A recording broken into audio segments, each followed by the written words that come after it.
Welcome back गुलेचारों का। Sir, Karachi की सड़कों का हुस्न था ट्राम। यहाँ पर डबल डेकर बसें चलती थी। तो ये ट्राम जो है, मेरे हर प्रोग्राम में इसका जिक्र हुआ है ट्राम का। तो ये क्या था ये ट्राम? आपने कभी सफ़र किया इस ट्राम पे? बिल्कुल किया है, बचपन की यादें हैं। ट्राम चाकीवाड़ा से हम सफ़र करते थे, कभी बोल्टर मार्केट, कभी सदर। मतलब वालिद साहब के साथ, मेरे अंकल, बड़े भाई, हम जाते थे। अबू ये तो उस वक्त हम काफ़ी छोटे थे, लेकिन चूँकि हम चाकीवाड़ा के अतराफ़ एक मरकज़ी ट्राम जंक्शन, तो हमारा ये मेन ट्राम पट्टा हम बोलते थे। चाकीवाड़ा ट्राम पट्टा के नाम से मशहूर था, क्योंकि ट्राम का एंड यहीं होता था।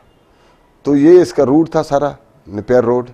राइट पे जो है बोटल मार्केट, फिर सीधा क्यामाड़ी की तरफ, टावर की तरफ। लेफ्ट पे जाते थे एम ए जिना रोड से होते हुए सीधा मोहम्मद अली ट्राम जंक्शन का एरिया। फिर इस तरह city station, cantt station. City station तो यहाँ से नज़दीक पड़ता था, कैंट स्टेशन, इस तरह।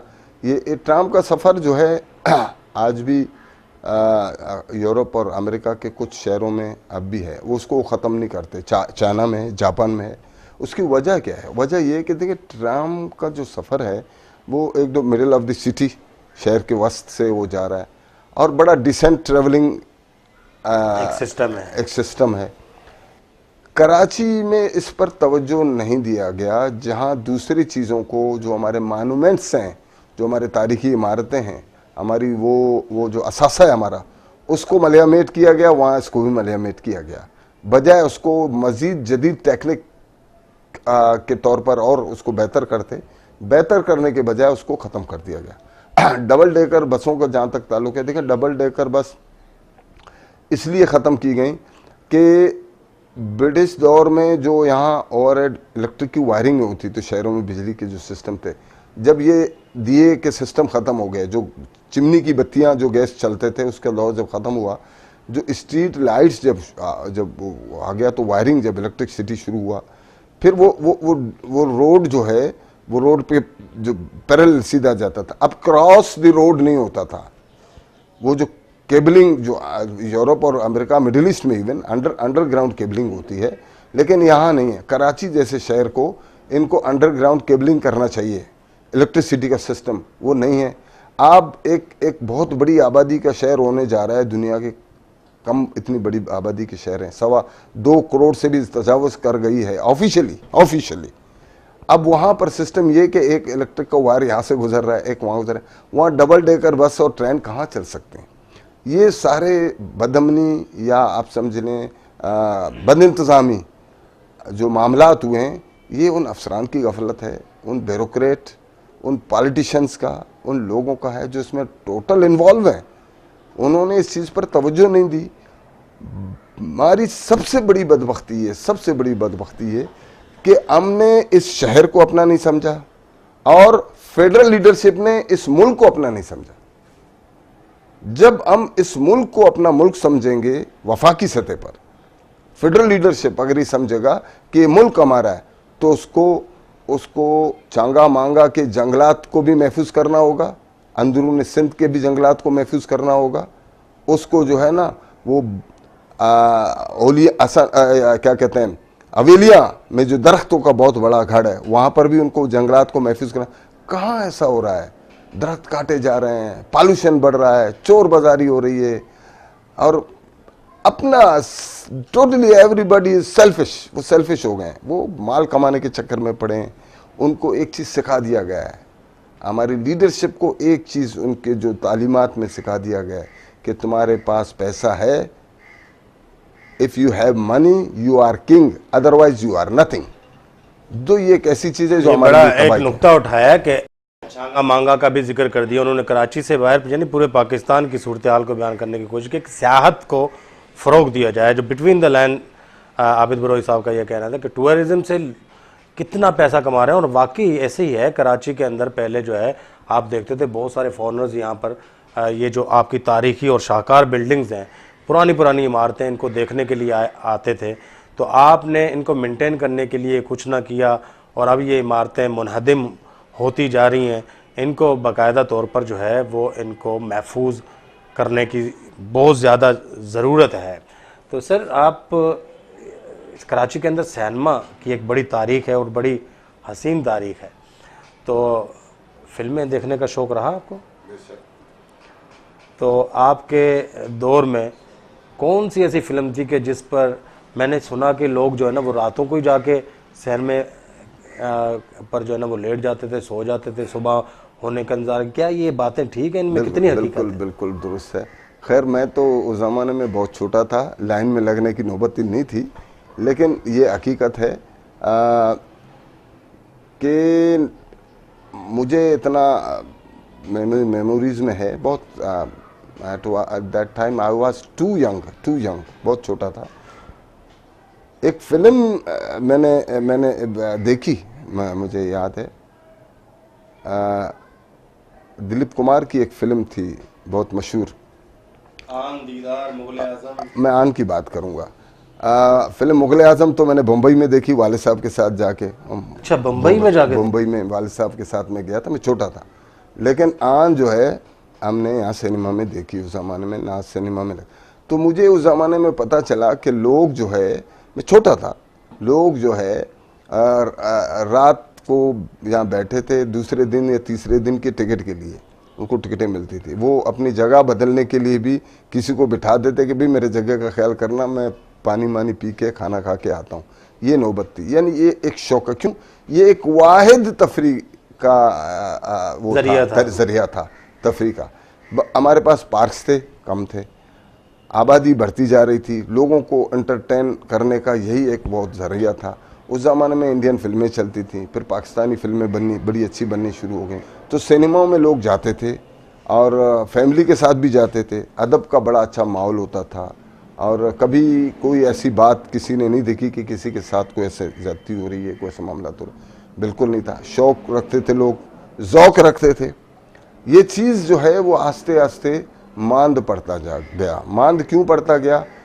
देखिए, आप जब इंसान को दिन भर मसरूफ़ करने के बाद उसको कुछ एंटरटेन चाहिए, अब जब वो घर पहुंचता है रिलैक्स होने के लिए, थोड़ा किसी पार्क में जाना चाहता है, फिर वो चाहता है मैं 2-2.5 घंटा एक फ़िल्म देखूं, रिलैक्स होकर फिर घर जाऊं, फिर दूसरे दिन मैं अपने काम को ली।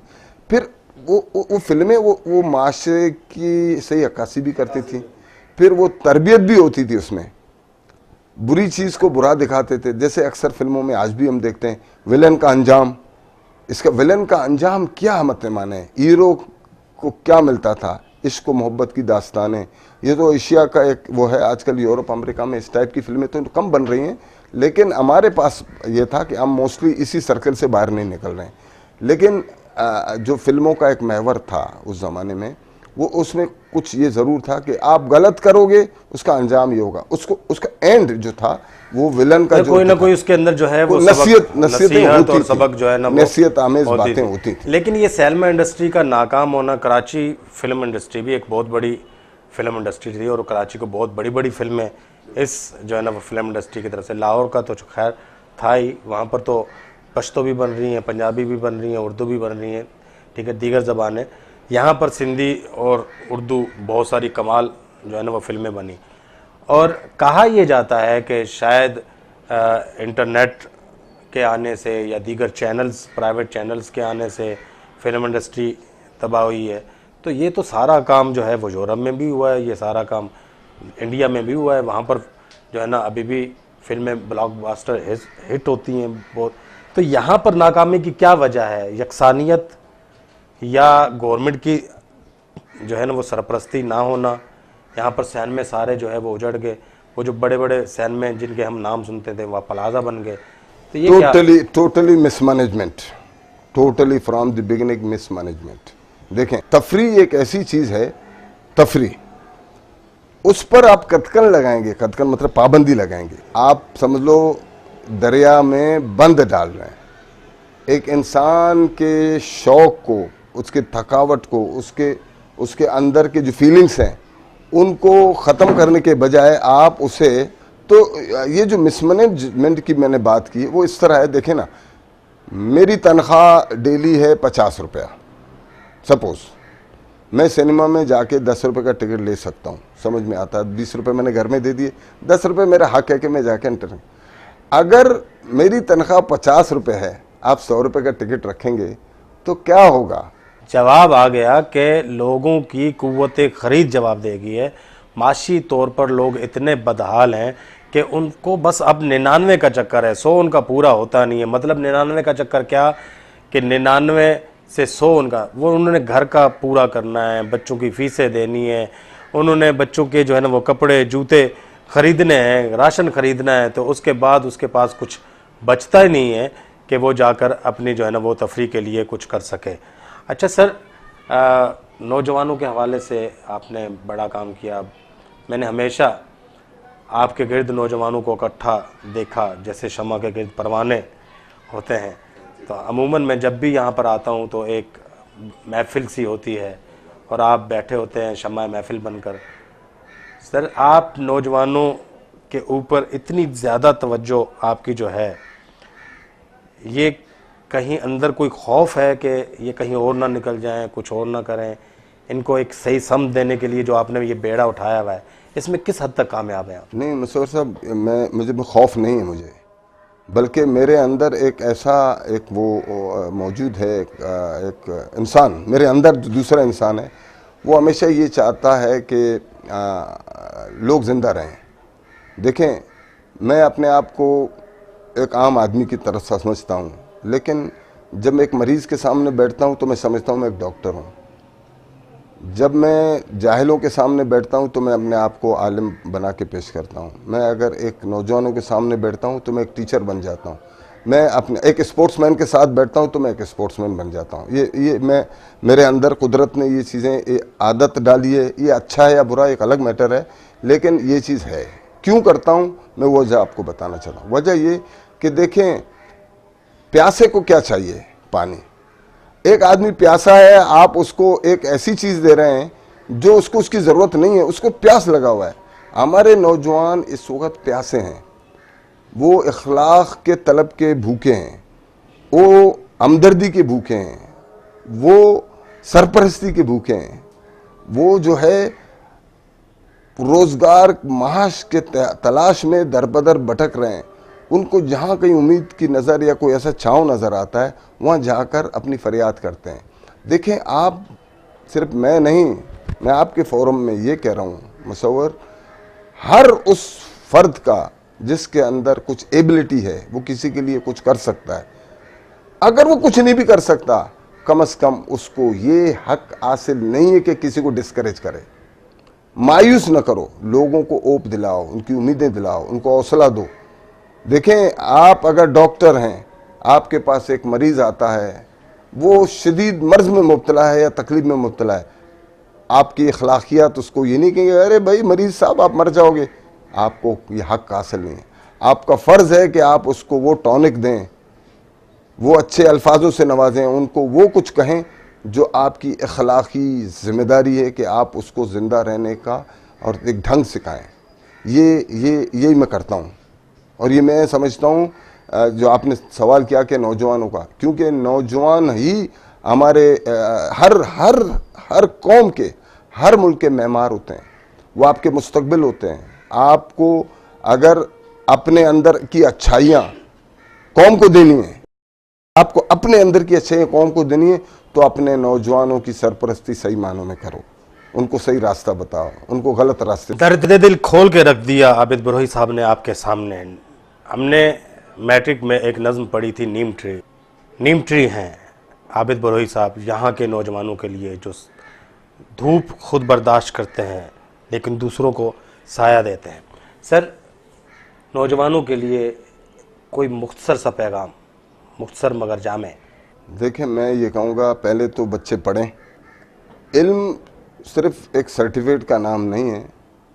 इल्म माशरे में अच्छे लोगों के साथ बैठने से भी बहुत कुछ हासिल होता है। उनके साथ, बड़ों के साथ बैठें, दीन की तरफ, दीन की तालीमात हासिल करें, फिर समझ बूझ हासिल करें। मैं ये कहूँगा इस फोरम में आपके तवस्सुत से कि हमारे वो नौजवान जो है वो ये न समझें कि हमारा एक दरवाज़ा बंद है तो हमारे हर दरवाजे बंद हैं। उम्मीद को हमेशा अपने अंदर उजागर करें, अपनी कोशिश जारी रखें, इल्म के ज़ेवर से आरास्ता रहें और अमल के पैकर को जारी रखें। 2 आयत कुरान की, ला तक़नतु बिरहमतिल्लाह, इसकी तशरीह की कि अल्लाह की रहमत से मायूस ना हो। दूसरा है लई सलील इंसान अल्ला मासा, कि इंसान के लिए उतना ही है जितनी वो कोशिश करता है। कोशिश करें, मायूस मत हों, ये है आबिद कुरैशी साहब का पैगाम। गोली चारों का मैं प्रोग्राम में बात होता ख़त्म। हमारा इजाज़त भी दिए, अल्लाह म्यार।